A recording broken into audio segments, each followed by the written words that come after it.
Hello friends, welcome to the video. आज हम अपना ज्योग्राफी स्टार्ट करेंगे और उसमें भी सबसे पहले हम क्या करेंगे, सोलार सिस्टम। ठीक है, तो सोलार सिस्टम क्या है, कहाँ है, ये सब जानने से पहले हम जान लेते हैं एक बार यूनिवर्स के बारे में। ठीक, तो जो यूनिवर्स है या जो ब्रह्मांड है, आपको सबको ही पता होगा क्या चीज़ है ना। तो ये जैसी आज हमें दिखती है, जैसी आज है, क्या ये शुरू से ही ऐसी थी? क्या ये शुरू से ही इतनी विस्तृत, इतनी ज़्यादा फैली हुई थी? नहीं, है ना। इसका जवाब हमें एक थ्योरी देती है जिसको हम क्या कहते हैं, बिग बैंग थ्योरी। वैसे तो ब्रह्मांड के बनने के काफ़ी सारे थ्योरीज हैं, लेकिन जो मोस्टली जिसको लोग फॉलो करते हैं, जिस पे लोग विश्वास करते हैं, वो कौन सी थ्योरी है? Big bang theory. ठीक है, जिसको लोग ज़्यादा एक्सेप्ट करते हैं वो थ्योरी है बिग बैंग थ्योरी। किस चीज़ की है? ब्रह्मांड के, यानी कि यूनिवर्स के, किस तरीके से यूनिवर्स बना, किस तरीके से वो अभी भी एक्सपैंड हो रहा है, इसी की थ्योरी को हम क्या कह रहे हैं, बिग बैंग थ्योरी। किसने दिया? जॉर्ज लेमेटियर ने इस थ्योरी को प्रपोज किया था। क्या थी ये थ्योरी? इस थ्योरी के हिसाब से हमारा जो ब्रह्मांड है, हमारा जो यूनिवर्स है, वो एक छोटी जगह पे केंद्रित था पहले। ठीक है, बहुत ही छोटी जगह पे फोकस्ड था, एक जगह पे कॉन्सेंट्रेटेड था और एक सिंगुलर एंटिटी था। ठीक है, एक ही चीज़ था ऐसे। ठीक, अब क्या हुआ, उसमें अचानक से एक विस्फोट हुआ। ठीक है, एक्सप्लोड हो गया वो, है ना। तो जब वो एक्सप्लोड हुआ तो उसके बहुत सारे टुकड़े हो गए और वो जो कॉन्सेंट्रेटेड मास था वो फैल गया। और न सिर्फ वो फैल गया बल्कि वो फैलता ही जा रहा है और अभी भी वो क्या हो रहा है, फैलता ही जा रहा है। ठीक है, सो ये जो स्मॉल कॉन्सेंट्रेटेड मास से ये जो चीज़ें फैल रही हैं, उसी से क्या बने, हमारे पास गैलेक्सी बनी। ठीक है, यानी कि यूनिवर्स के अंदर क्या आ रही है, गैलेक्सीज आ रही हैं और उन्हीं गैलेक्सीज में लाखों हजारों तारे हैं। ठीक है, बहुत सारे तारे उन गैलेक्सीज में होते हैं और उनमें से एक तारा है हमारा सन। ठीक, तो ऐसे ही बहुत सारे तारे होते हैं, मिलियंस ऑफ स्टार्स होते हैं और उन मिलियंस ऑफ स्टार्स के पास कई बार उनके कुछ प्लैनेट्स हो सकते हैं जो उस स्टार के चारों तरफ घूमते हैं। ठीक है, तो अगर हम अपने सोलर सिस्टम की बात करें तो हमारे पास तो भाई सन है और मेजरली हमारे पास 8 प्लैनेट्स हैं। ठीक, तो ये कहाँ पे है? ये भी किस में है? एक गैलेक्सी में है और जो हमारी गैलेक्सी है उसका क्या नाम है? मिल्की वे। ठीक है, क्या नाम है? मिल्की वे। ठीक, हम हमारा सोलर सिस्टम जिसमें है उस गैलेक्सी का नाम है मिल्की वे। ठीक है, अब आपको जान के ये थोड़ा सा हैरानी हो सकता है कि हमें तो अभी तक यही पता है भाई कि जो प्लैनेट्स होते हैं वो सूरज के चक्कर लगाते हैं, सन के चक्कर लगाते हैं, लेकिन सूरज भी गैलेक्सी में चक्कर लगा रहा होता है। ठीक है, यानी कि जो सन है वो गैलेक्सी का जो सेंटर होता है, उसके उसके चारों तरफ जो है जो जो स्टार्स है बोलना चाहिए, वो क्या करते हैं, रोटेट करते हैं। ठीक है, तो हम ये भी कह सकते हैं स्टार के साथ साथ क्या हो रहा है, चूंकि प्लैनेट्स भी स्टार के चारों तरफ रिवॉल्व कर रहे हैं, तो ये भी क्या हो रहा है, प्लैनेट्स भी गैलेक्सी के चारों तरफ चक्कर काट रहे हैं। बट दैट इज नॉट हमारे इंटरेस्ट का टॉपिक नहीं है वो उतना ज़्यादा। Coming back to our solar system. ठीक है, तो मैंने बताया कि हमारा जो सोलार सिस्टम है वो किसका पार्ट है? गैलेक्सी। कौन सी गैलेक्सी है? मिल्की वे। ठीक है, तो इन्होंने ये प्रपोज किया था कि 13 बिलियन ईयर्स एगो, यानी इतने साल पहले जो है बिग बैंग स्टार्ट हुआ था। कई जगह पे ये 15 बिलियन ईयर एगो भी कहा जाता है, यानी कि 15 बिलियन साल पहले से ये बिग बैंग जो है स्टार्ट हुआ था और ये अभी भी चल रहा है। तो हमने देखा किस तरीके से बिग बैंग वर्क करता है। अब हम देखते हैं कि जो हमारा सोलर सिस्टम है वो क्या है। ठीक है, तो ये हमारा जो मैंने यहाँ ड्रॉ किया हुआ है ये है सोलार सिस्टम। इसके मेंबर्स कौन कौन से हैं वो देख लेते हैं। तो हमारे पास सोलार सिस्टम में इतने सारे मेंबर्स हैं। हम नॉर्मली क्या देखते हैं कि सोलार सिस्टम में एक सन है और बाकी 8 प्लैनेट्स हैं, लेकिन नहीं, उसके अलावा भी कई चीज़ें होती हैं हमारे सोलार सिस्टम में। चलिए देखते हैं उसे। ठीक है, सो हमारे सोलार सिस्टम में सबसे जो पहला मेंबर है वो है सन, वही है हेड, है ना, मुखिया है वो हमारे पूरे सोलार सिस्टम का। कौन है? सन। सन बीच में रहता है और जो बाकी प्लैनेट्स हैं वो उसे क्या करते हैं, चक्कर लगाते हैं। ओके, उसके बाद हमारे पास है planets which are 8 in number now. पहले 9 थे but right now they are 8 in number. Okay, then we have asteroids. ठीक, एस्टेरॉइड्स क्या होते हैं? एस्टेरॉइड्स छोटे प्लैनेट्स होते हैं जिनको हम एक्चुअली में प्लैनेट का दर्जा नहीं देते हैं। छोटे छोटे हम उनको शुद्ध ग्रह कहते हैं हिंदी में, ठीक है। जो बहुत छोटे प्लैनेट्स होंगे, जो बहुत ज़्यादा बड़े नहीं हैं, उनको हम क्या कह रहे हैं? एस्टेरॉइड्स कह रहे हैं। देन वी हैव मेटेरॉइड्स, ठीक, जिनको हम उल्का पिंड कहते हैं, meteoroids. Then we have comets and lastly satellite, ठीक है, जैसे कि हमारा चांद एक सैटेलाइट है, ठीक। तो ये सारी चीज़ें हैं हमारे किसमें? सोलार सिस्टम में। ओके, तो सबसे पहले हम बात करेंगे अपने सन की या फिर अपने सोलार सिस्टम के हेड की, है ना। तो कौन है वो? सन है, ठीक। तो जैसे कि हम बता ही चुके हैं कि सन कहाँ पे है? सन पूरे के पूरे सोलार सिस्टम के बीच में है और सभी के सभी ग्रह जो हैं, सभी के सभी जो प्लैनेट्स हैं, वो इसका चक्कर लगाते हैं। They revolve around the sun. Okay, so also sun जो है वही सभी बाकी प्लैनेट्स को एनर्जी देता है। एंड द प्लैनेट्स और जो रेस्ट ऑफ द बॉडीज हैं, they shine due to the light of the sun only. That means sun only has its own light and बाकी जो प्लैनेट्स हैं उनके पास उनकी खुद की रोशनी नहीं है, या जो बाकी जो सैटेलाइट्स हैं, दे don't have their own light, ठीक है। तो कहाँ से उनको लाइट मिलती है? वो उनको सूरज से मिलती है, ठीक है, सन से। तो सन क्या है? एक स्टार है, आपको पता ही होगा। सूरज क्या है? एक तारा है, और हमारे लिए हम उसको क्या कहते हैं? सन कहते हैं, ठीक है। तो ये जो इतनी लाइट एनर्जी हीट दे रहा है, ये सन के पास कहाँ से आ रही है और कैसे आ रही है, ठीक है। तो सूरज के पास जो इतनी लाइट आ रही है, उसका जो रीज़न है वो है न्यूक्लियर फ्यूजन, ठीक। सूरज में क्या होता है? न्यूक्लियर फ्यूजन रिएक्शन होता है, जिसकी वजह से बहुत ज़्यादा एनर्जी रिलीज होती है, ठीक है। अब न्यूक्लियर फ्यूजन किस चीज़ का हो रहा है? यहाँ पे हाइड्रोजन गैस, यानी कि अगर आपसे कोई क्वेश्चन करे कि भाई सूरज में कौन कौन सी दो गैसें मेन हैं, so your answer will be hydrogen and helium. तो हाइड्रोजन के जो न्यूक्लियस हैं, वो जब आपस में कोलैप्स हो जाते हैं, स्क्वीज हो जाते हैं बहुत ज़्यादा हीट एंड प्रेशर में, जब वो आपस में कोलैप्स होते हैं, so they produce a helium atom, ठीक है। At the same time, after producing helium atom or along with producing helium atom, they are also producing a tremendous amount of energy और heat energy, ठीक है। so nuclear fusion में क्या हो रहा है हमारे पास? जब हाइड्रोजन की जो एटम्स है आपस में कोलाइड होके, या उनके जो न्यूक्लियस है कहना चाहिए, 4 nuclei of hydrogen, they are combining to form a helium atom. Okay, so उसके साथ ही साथ बहुत ज़्यादा हीट एनर्जी इवॉल्व होती है, और वही हीट एनर्जी है जो बाकी प्लैनेट्स को मिलती है, यानी जो हमें अर्थ पे आके मिल रही है, वो भी न्यूक्लियर फ्यूजन की वजह से ही आके हमें मिल रही है, ठीक है। सो एक और चीज़ जो आप याद रखोगे, जो जनरली एग्जाम में क्वेश्चन पूछता है कि इसका परसेंटेज कितना है हाइड्रोजन, क्या हाइड्रोजन हीलियम आधे आधे हैं, 50-50? नहीं, जो हाइड्रोजन है वो अराउंड 71 to 72% है, और जबकि हीलियम जो है वो अराउंड 25% के अराउंड है, ठीक है। और रेस्ट ऑफ द थिंग्स कुछ उसमें अलग गैसेस हैं, ठीक। सो जो सबसे मेजर कंटेंट है वो है हाइड्रोजन, और उसके बाद जो है वो है हीलियम। हाइड्रोजन क्या हो रहा है? न्यूक्लियर फ्यूजन के द्वारा हीलियम में क्या हो रहा है? कन्वर्ट हो रहा है, ठीक है। सो ये था जो सोर्स ऑफ एनर्जी इन अ सन। उसके अलावा हम देखते हैं सन के कुछ पार्ट्स होते हैं, जैसे कि हमारे पास है कोरोना, फोटोस्फीयर,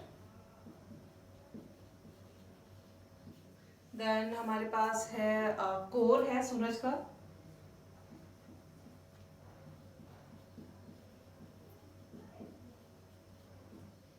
ठीक है। इसके अलावा क्रोमोसोम है ना। तो इस तरीके से क्या होता है, सूरज के कई पार्ट्स होते हैं, है ना। सूरज का जो सबसे अंदर का पार्ट है, सन का जो सबसे अंदर का पार्ट है, उसको क्या कहेंगे? कोर कहेंगे, ठीक है। हमको जो बाहर से विजिबल होता है ना, ये जो अगर आपको क्वेश्चन आ रहा है कि which part of sun is visible to our eye, ठीक है। तो जो बाहर से विजिबल होता है, जो हमें पार्ट जो विजिबल होता है, वो कुछ नहीं है, वो है फोटोस्फीयर, ठीक है। लेकिन इसका मतलब ये नहीं है कि फोटोस्फीयर जो है आउटर मोस्ट पार्ट है सन का, नहीं। सबसे बाहर जो है वो है कोरोना, ठीक है। उसके बाद आपके है क्रोमोस्फीयर है, ठीक। क्रोमोस्फीयर कई किलोमीटर तक फैला हुआ होता है, लेकिन वो ट्रांसपेरेंट होता है, इस वजह से हमको उसके नेक्स्ट वाली लेयर दिखती है, वो कौन सी है? फोटोस्फीयर, ठीक है। तो आउटर मोस्ट लेयर नहीं है फोटोस्फीयर, बट स्टिल जो विजिबल लेयर है वो फोटोस्फीयर ही है, since this corona and this chromosphere they are transparent, ठीक है। सो कोरोना यूजुअली आपको ऐसे सूरज में नहीं देखने को मिलेगा। कोरोना कब आपको देखने को मिलेगा? जब सूर्य ग्रहण लगता है ना। कई बार आपने फोटो देखी होगी, आप अपने स्क्रीन पे भी फोटो देख सकते हैं। तो कई बार आपने फोटो देखी होगी सूर्य ग्रहण की, है ना। तो क्या होता है कि बीच में काला धब्बा रहता है और साइड से एक रिंग लाइक स्ट्रक्चर दिखता है ना। तो वो जो रिंग लाइक स्ट्रक्चर दिख रहा होता है वही बेसिकली क्या है? कोरोना है, ठीक। सो ये जो थे इसके मेन पार्ट थे। तो आपको जो दो याद रखना है वो है जो सोलर एक्लिप्स के टाइम पे जो दिखता है वो है कोरोना, जो आउटर दिखता है। और जो विजिबल होता है हमारे आई को, नॉर्मली जो सन में विजिबल होता है वो फोटोस्फीयर, ठीक। एंड देन कोर है। अच्छा, अब क्या होता है, जो सन का टेम्परेचर पे बात कर लेते हैं। तो सन का जो आउटर टेम्परेचर होता है वो 6000 degree Celsius, that is 6000 degree Celsius होता है, ठीक है। बाहरी टेम्परेचर कितना है? 6000 डिग्री सेल्सियस। बट टेम्परेचर जो कोर के अंदर है वो कितना है? 15 मिलियन डिग्री सेल्सियस, ठीक है। इतना ज्यादा टेम्परेचर कहाँ पे है? कोर में है, ठीक। So outer temperature is 6000 and the core temperature is 15 million degree Celsius. Okay. Other than that, if we talk about the age, अगर हम अपने सूरज की एज के बारे में बात करें तो हमारा सूरज जो है, हमारा जो सन है वो 5 बिलियन ईयर एगो का है, एंड स्टिल वो अभी और 5 बिलियन ईयर तक जिंदा रह सकता है। जिंदा रह सकता का मतलब ये कि हर एक चीज की एक लाइफ साइकिल होती है ना। जो चीज जन्म लेती है वो मरती ही है, चाहे वो कुछ भी हो, है ना। तो वैसे ही हमारा सूरज भी है। ये अलग बात है कि वो इतना इतना इतना ज्यादा जिंदा रहने वाला है कि हम तो कुछ देख ही नहीं सकते उस चीज को। खैर, तो 5 बिलियन ईयर एगो, यानी कि 5 बिलियन साल पहले से है वो, और उतने ही साल अभी वो और आगे जीवित रहेगा, ठीक है। सो अगर इनकेस एज पूछता है तो इट्स 5 बिलियन ईयर। नाउ एक और चीज है कि अगर हम ये देखें कि क्या कहना चाहिए, दूरी, है ना। डिस्टेंस को स्पेस में किस तरीके से नापा जाता है, ठीक। तो एक जो सबसे कॉमन डिस्टेंस है वो क्या है? डिस्टेंस नापने का यूनिट है स्पेस में, वो है लाइट ईयर। लाइट ईयर क्या होता है? एक साल में लाइट एक जगह से दूसरी जगह कितने टाइम में पहुंचती है, उसी को हम क्या कहते हैं? लाइट ईयर कहते हैं, ठीक है। So 1 light year is what? 1 light year is the light traveled, the distance traveled by the light in a year is light year, ठीक। Now अगर हम ये देखें कि हमारे सूरज से पृथ्वी तक का डिस्टेंस कितना है, तो उसको हम एस्ट्रोनॉमिकल यूनिट AU में नापते हैं। Astronomical unit which is AU, ठीक है। तो यानी कि इतना, ये जो डिस्टेंस है यहाँ से यहाँ तक का, जो कि कितना 150 मिलियन किलोमीटर, लगभग 150 मिलियन किलोमीटर का जो डिस्टेंस है उसी को हम क्या कह रहे हैं? AU है, and that is the distance between the sun and our planet Earth, ठीक है। सो ये तो हो गई डिस्टेंस की बात, ठीक। अच्छा, इसके अलावा एक और चीज है कि भाई, एक और जो बहुत सिंपल क्वेश्चन है कि सूरज की रोशनी को पृथ्वी तक पहुंचने के लिए कितना टाइम लगता है ना।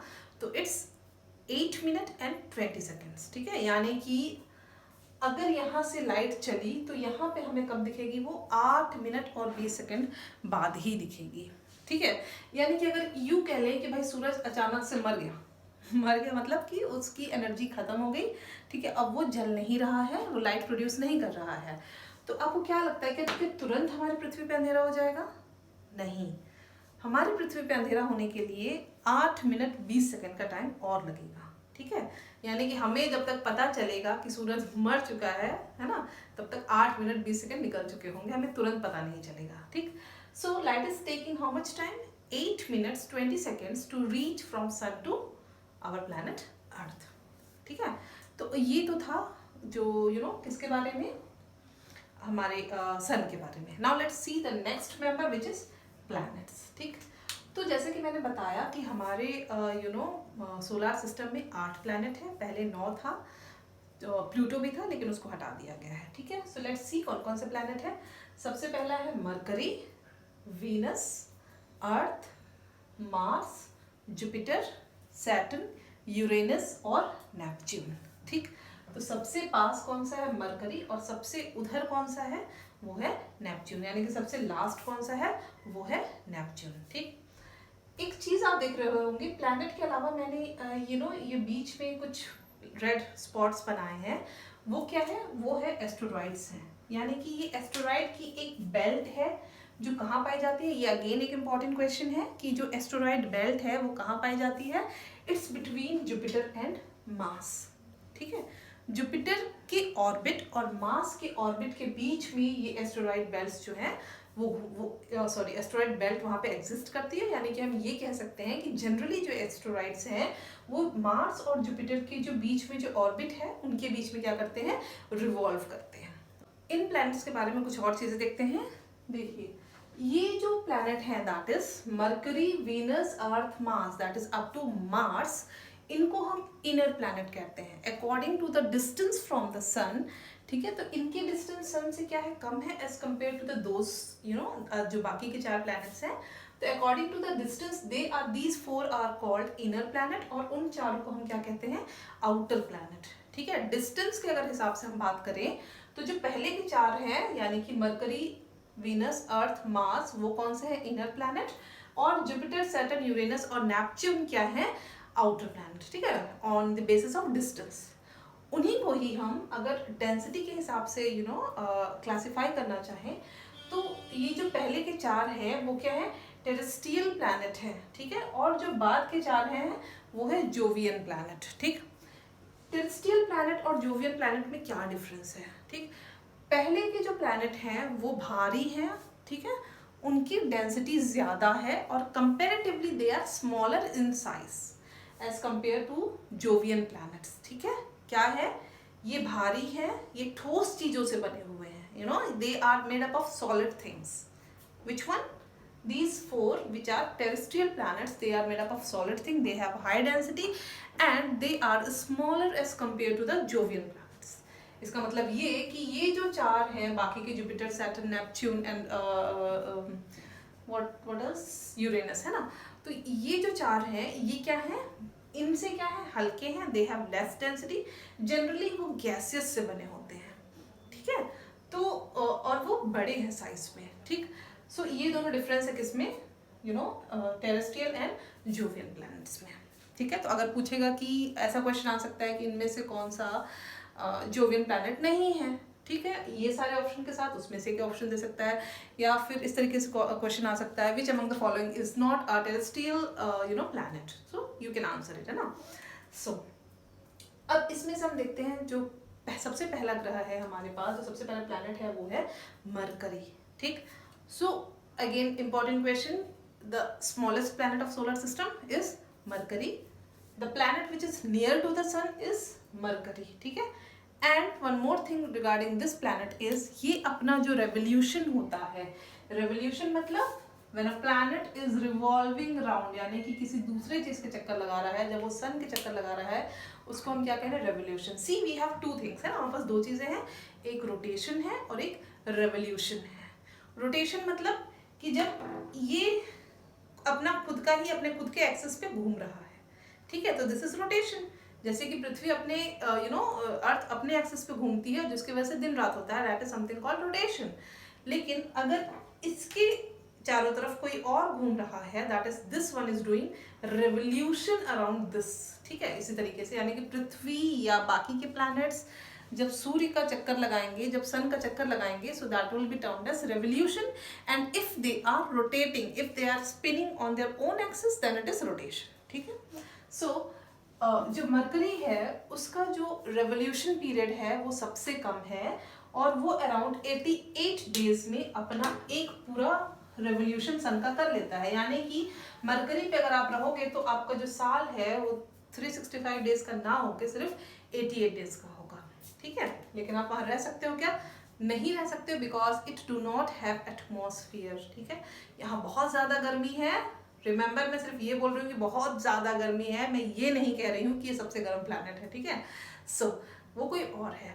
सो नाउ यहाँ बहुत बहुत बहुत ज़्यादा गर्मी होगी और चूंकि यहाँ पे एटमॉस्फेयर नहीं है, तो जाहिर सी बात है दिन बहुत ज़्यादा गर्म होंगे और रात जो होगी वो बहुत एक्सट्रीमली क्या होगी, ठंडी होगी. So you will get to extreme climate कह लो, दो एक्सट्रीम कंडीशन आपको मिलेंगे. So it is not possible for living being to survive there. So ये था मरकरी के बारे में. एक और फैक्ट, इसका अपना कोई भी सैटेलाइट नहीं है, या यूँ कह लो कि मून नहीं है. ठीक है, तो पहले ये जो दो प्लैनेट्स है ना, मरकरी और वीनस का, ये याद रखिए, they don't have satellites. Okay, they don't have their moon. So it was about the Mercury. क्या है, सबसे छोटा है, it is the smallest one. इसका जो रेवोल्यूशन पीरियड है सबसे कम है. It completes its revolution around the sun in 88 days and ये सबसे नियरर टू द सन है.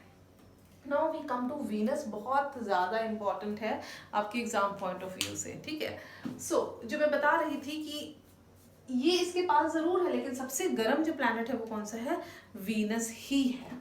ठीक है, वीनस जो है सबसे गर्म प्लैनेट है. अब इसके बारे में कुछ फैक्ट्स देखते हैं. ठीक, सेकेंड नंबर का प्लैनेट है वीनस, सबसे गर्म है, सेकेंड नंबर पे है. अर्थ के जैसा है ये. ठीक है, अर्थ के जैसा मतलब कि इसका जो शेप एंड साइज है वो it is almost equal to Earth, और इसीलिए हम इसको क्या कहते हैं कि ये अर्थ की सिस्टर है ना. तो सिस्टर ऑफ अर्थ अगर पूछ रहा है then it is Venus. If it is asking twin of Earth then also it is Venus. ठीक, so one more important fact is ये सबसे ज्यादा चमकीला है, सबसे ज्यादा हॉट है एंड सबसे ज्यादा चमकीला है, सबसे ज्यादा शाइनिंग है. ठीक है, कौन, Venus. Eight the same time इसको हम मॉर्निंग एंड इवनिंग स्टार भी कहते हैं. ठीक है, कि इसको अगेन क्वेश्चन, इंपॉर्टेंट क्वेश्चन है, which particular planet is known as morning और evening star, then again it is Venus. कुछ और जो इम्पोर्टेंट चीज़ है वीनस के बारे में वो ये कि बाकी सारे जो प्लैनेट्स हैं वो अपनी एक्सिस पे एंटी क्लॉकवाइज रोटेट करते हैं. ठीक है, लेकिन जो वीनस है वो क्लॉकवाइज रोटेट करता है, यानी कि बाकी planet west to east rotate करते हैं, जबकि जो वीनस है ईस्ट से वेस्ट रोटेट करता है. ठीक है, एक और इम्पॉर्टेंट चीज़ है कि ये अपने एक्सिस पे रोटेशन जैसे इसका दिन कहा जाए, जैसे हमारी जो पृथ्वी है, हमारी जो अर्थ है, इट रोटेट्स इन 24 आवर्स है ना अपने एक्सिस पे, but Venus take almost 243 Earth days to rotate on its axis. अब आप ये समझो कि जब हमारे यहाँ पे 248 डेज हो जाएंगे तब वहाँ पे उनका एक पूरा दिन बीतेगा. ठीक है, अगर वहाँ पे कोई रहता तो यानी कि वीनस का जो एक दिन है वो अर्थ के अराउंड 243 डेज के बराबर है. ठीक है, तो अगर हम ये कहें कि पूरे सोलर सिस्टम में जो लॉन्गेस्ट रोटेशन किसका है, तो वो किसका है, हमारे वीनस का. यानी कि सबसे ज़्यादा अपनी एक्सिस पे घूमने में कौन टाइम ले रहा है, वीनस ले रहा है. और एक और इंटरेस्टिंग फैक्ट ये है कि ये ओवरऑल सन का चक्कर उससे कम टाइम में लगा लेता है. ठीक है, लगभग 223 डेज और 224 डेज समथिंग में वो पूरा का पूरा सन का चक्कर लगा लेता है, और जबकि वो उससे लगभग 20-22 दिन ज़्यादा लेता है अपना एक दिन पूरा करने में. ठीक है, यानी कि वीनस पे अगर आप रहेंगे तो आपका एक साल तो पहले चला जाएगा, लेकिन एक दिन जो है, एक जो पूरा 24 घंटे जो हमारे यहाँ होता है, एक दिन आपका उसके बाद जाएगा. ठीक है, so this was important thing about the Venus. क्या था कि ये जो आपको याद रखना है, ये क्लॉकवाइज रोटेट करता है. ठीक है, इसको मैं मार्क कर देती हूँ, ये क्लॉकवाइज रोटेट करता है. ठीक है, और इसका जो रोटेशन पीरियड है वो सबसे ज़्यादा मैक्सिमम है. और एक चीज़ कि इसके पास भी इसकी खुद की सैटेलाइट नहीं है. बिफोर गोइंग टू अर्थ एक और चीज़ हम देख लेते हैं, वो ये साइज के बारे में एक बार देख लेते हैं, फिर हम डिस्कस करते हैं अर्थ के बारे में. ठीक है, तो हमारे ग्रह, हमारे जो सोलर सिस्टम का जो सबसे बड़ा प्लैनेट है वो कौन सा है, Jupiter. The biggest planet in solar system is Jupiter, then Saturn, then Uranus, then Neptune, then we have Earth, Venus, Mars and Mercury. कैसे याद रखेंगे, जुपिटर के बाद से, यानी कि जो ये हमारे पास बेल्ट थी ना, एस्टेरॉइड की बेल्ट थी, उसके बाद से सारे के सारे कैसे हैं, डिक्रीजिंग ऑर्डर में हैं. Jupiter is the biggest planet, then everything is in decreasing order. Jupiter के जस्ट बाद Saturn, then Uranus and then Neptune. Okay, then our Earth comes, ठीक है। 5th नंबर पे कौन सा है? अर्थ है। तो अगेन ये इंपॉर्टेंट क्वेश्चन है कि जो अर्थ है वो सोलर सिस्टम में साइज के हिसाब से कौन से नंबर पे है? So it's on 5th number, और अगर ऑर्बिट के हिसाब से देखेंगे या डिस्टेंस के हिसाब से देखेंगे तो obviously it's on 3rd number, ठीक है। सो मैंने बताया कि जुपिटर के बाद से सारे लाइन से ही हैं, Jupiter, Saturn, Uranus, Neptune, then Earth. And since मैंने आपको ये भी बताया है कि जो वीनस है वो अर्थ की ट्विन है, यानी कि उसका साइज अर्थ के साइज के बराबर ही है लगभग। So you have Venus 6th number, 7th you have Mars, and the सबसे smallest is what? Mercury, the very first planet. Okay, now we come to Earth. तो अर्थ के बारे में क्या क्या हम जानते हैं, हमें पता ही है। अर्थ क्या है? The only planet in which we have life, है ना। सिर्फ अर्थ में ही लाइफ है। और अर्थ को हम क्या कहते हैं? इट्स अ ब्लू प्लैनेट, ठीक है। लाइट है, ब्लू प्लैनेट है। इसके साथ साथ जो अर्थ की एक्सिस है वो झुकी हुई है, कितनी? 23.5 डिग्री पे क्या है? झुकी हुई है, ठीक है। तो अर्थ एक्सिस इज टिल्टेड, कितने एक्सिस पे टिल्टेड है वो? 23.5 डिग्री पे। और इसी टिल्टेशन की वजह से हमारे यहाँ जो मौसम होते हैं, जब देखो 2 चीज़ों की वजह से मौसम होंगे, जो क्लाइमेट चेंज, वेदर चेंज होता है बोलना चाहिए, वो जो सीजन में चेंज होता है, that is because of tiltation also, and the rotation of earth around the revolution of earth instead I should say around the sun. So दूसरी चीज जो मैं आपको बता चुकी हूँ वो है AU के बारे में, that is the distance between the earth and the sun, ठीक है। Now what else? हाँ, इसका जो एक सैटेलाइट है वो है मून, ठीक है। तो हमारे अर्थ के पास सिर्फ एक ही अपना नेचुरल सैटेलाइट है, कौन सा है वो? मून है, ठीक है। इसके पहले हमने देखा था कि इन दोनों के पास वो सैटेलाइट नहीं था। एक और चीज आपको याद रखनी है कि जो मून का है वो हम सिर्फ एक ही फेस देख पाते हैं, यानी कि other side of the moon is not visible from the Earth. Some more facts about Earth क्या है वो, कि Earth complete its one rotation, अपने एक्सिस पे वो एक कितने देर में अपना रोटेशन पूरा कर लेता है। It's 23 hour 56 minute and 4 second, है ना। इतने देर में वो अपनी एक्सिस में घूम जाता है, ठीक। और अगर हम एक ईयर की बात करें तो it's 365 days and 6 hour, okay. तो यही वो 6 आवर हैं जो आपको लास्ट में एड अप होके एक लीप ईयर बनाते हैं, ठीक है। Normally we have 365 days in a year, but in a leap year we have 366 days, क्योंकि जो ये 6 घंटे एक्स्ट्रा लग रहे हैं उस रेवोल्यूशन के लिए, उसके वजह से एक दिन हमें एक्स्ट्रा मिल जाता है, ठीक है। कुछ और फैक्ट्स हैं, जैसे कि अर्थ का जो सबसे नियरेस्ट स्टार है वो कौन सा है? सन तो है, उसके अलावा जो अर्थ से नियरेस्ट स्टार है वो है प्रॉक्सिमा सेंचुरी, ठीक है। करीब 4.2 लाइट ईयर दूर है हमारे अर्थ से, इतना दूर है। लेकिन again after sun it is the nearest star to our Earth. उसके अलावा एक और है after sun and leaving this Proxima Centauri, वो है साइरस या डॉग स्टार, जो कि बहुत ज़्यादा चमकीला तारा। अगर आपसे पूछे कि सबसे ज़्यादा चमकीला स्टार कौन सा है, it's dog star, and that is around 9 light year away from our Earth, ठीक है। 9 लाइट ईयर्स अवे है ना, तो इतना लाइट ईयर कहाँ है? दूर है हमारे अर्थ से। Now let's see few more planets, जिसमें से अब अगला है हमारे पास अर्थ के बाद है वो है मार्स, ठीक है। तो मार्स कैसा है कलर में? अगर आपको पूछे what is the colour of Mars, या फिर आपको ये पूछे which among the following has the red colour, या फिर रेड कलर प्लैनेट, तो कौन सा है वो? मार्स है। इसलिए नहीं कि वो बहुत ज़्यादा गर्म है, बल्कि इसलिए कि उस मार्स में आयरन ऑक्साइड पाया जाता है, and that gives Mars are red colour, ठीक है। तो किस वजह से है? Due to the presence of iron oxide on the planet Mars, वो क्या है? रेड कलर का है। उसमें जो एक और बहुत इंपॉर्टेंट चीज़ है वो ये कि देखिए, इन दोनों के पास तो सैटेलाइट नहीं थी, इसके पास एक सैटेलाइट थी, और इसके पास कितनी है? 2 सैटेलाइट है। कौन कौन सी? डेमोस एंड फोबोस, ठीक है। 2 सैटेलाइट के नाम याद रखेंगे, डेमोस एंड फोबोस, जिसमें से जो डेमोस है वो ओवरऑल सोलर सिस्टम का सबसे छोटा सैटेलाइट है, ठीक है। यानी कि जो मार्स का सैटेलाइट है, अगेन क्वेश्चन इस तरीके से फ्रेम हो सकता है, which planet has the smallest satellite in a solar system. तो कौन सा है वो, मार्स है, और कौन सा सैटेलाइट है वो, डेमोस है। ठीक है, तो ये सबसे छोटा सैटेलाइट है, कहाँ पे, मार्स पे। 2 ही सैटेलाइट हैं, 2 ही चांद है, बोलो 2 ही मून है, it has got only 2 moons, Deimos and Phobos. Now next thing, वहाँ पे एक माउंटेन है या उसी में एक वॉल्केनो है जिसका नाम है ओलंपस मोन्स, ओलंपस मोन्स। और ये जो है काफी ज्यादा ऊंचा है, काफी ज्यादा हाइटेड है। Okay, so this is the highest peak in our solar system. सोच लो कितना ज्यादा ये हाइटेड है। या फिर अगर हम अपने अर्थ की बात करें तो we have Mount Everest is the highest peak in the world, in our Earth. But if you talk about the solar system, this Olympus Mons is the highest peak in overall solar system. ठीक है, तो अगर आपसे volcano पूछ रहा है then also it is the same, and if it is asking about the mountain then also it is the same.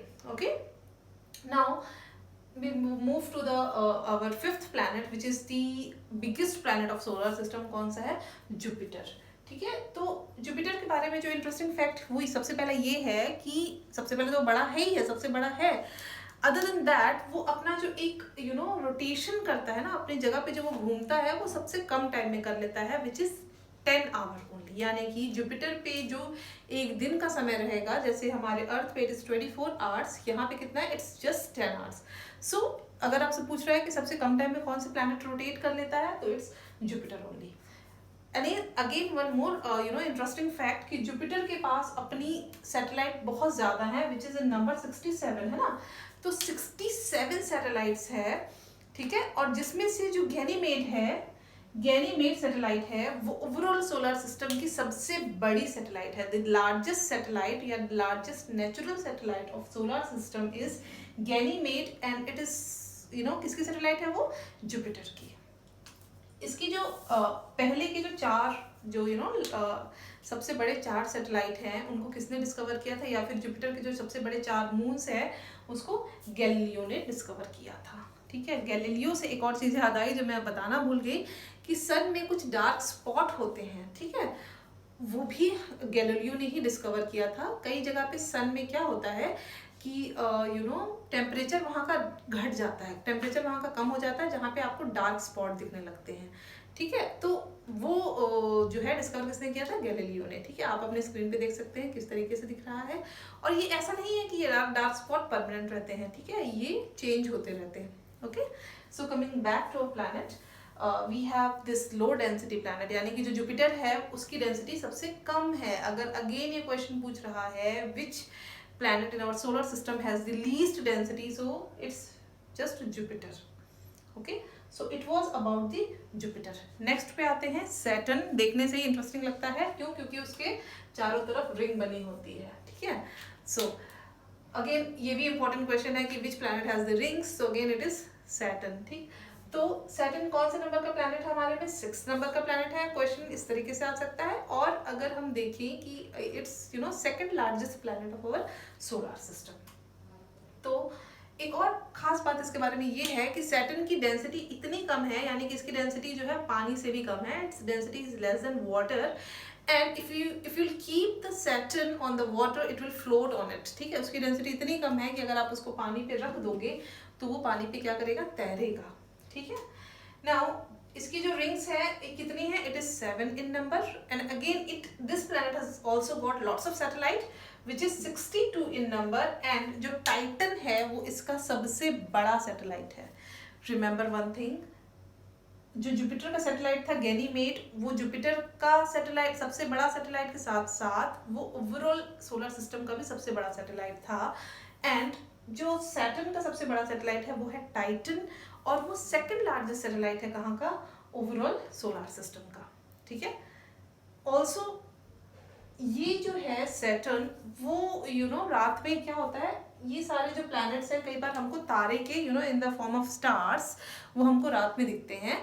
So this is the last planet which is visible to visible from our Earth. Okay, this is the last star which जो हमको यहाँ से रात में as a star दिखता है। This is the last planet actually जो हमें एज अ स्टार दिखता है। So the next planet we have Uranus. ठीक है, इसके बारे में एक बहुत बहुत बहुत ही इंटरेस्टिंग बात ये है कि इसे हम लेटा हुआ ग्रह कहते हैं। ठीक है, या फिर इसको रोलिंग ग्रह कहते हैं। देखिए बाकी प्लैनेट्स की जो एक्सिस होती है वो इस तरीके से होती है, किसी पर्टिकुलर एंगल पे टिल्टेड होती है।